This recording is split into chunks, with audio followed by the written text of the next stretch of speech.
5 cleaning supplies that I find unnecessary and extra laboring. If you are a professional house cleaner like me, let me give you the list of supplies that you might be tempted to buy or already bought, but that I really recommend not using, and this is why. Number 1, the bucket mop. This bucket mop seems very cool because of its self-squeezing system, but it's really not. I don't care what people say, there are very few circumstances where this mop can actually be useful, but definitely not in your cleaning business. First off, the whole kit is annoying to carry around and it's not at all practical. It doesn't clean your floors right, it only gives the impression that it does.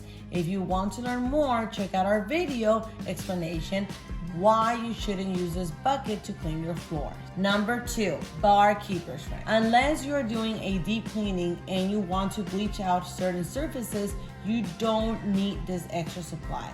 It only adds additional time to your cleaning, it makes your cleaning basket heavier, and it's an extra expense.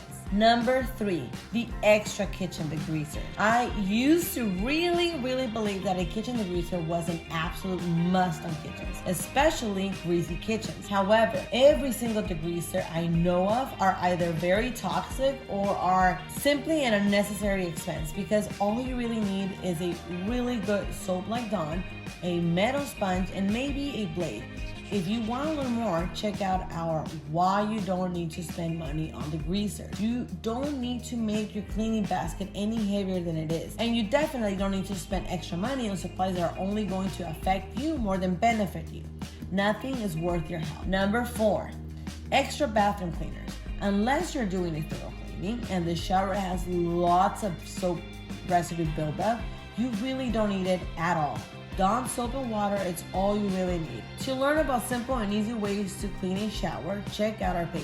It's extra weight on your basket, it's a huge expense. If you go through 2 of them per week, you're spending about $10 per week. That's about $45 a month. It saves you little to no time on the cleaning. That money could be spent on something better, or to the very least, give it to your team members as a bonus for their hard work. Number 5, multi-purpose. We also have a video explaining more about this, but bottom line, you don't need it. You just need a wet towel and a drop of soap. To learn about the basic essential products for cleaning, check out our 6 essential cleaning supplies you only need.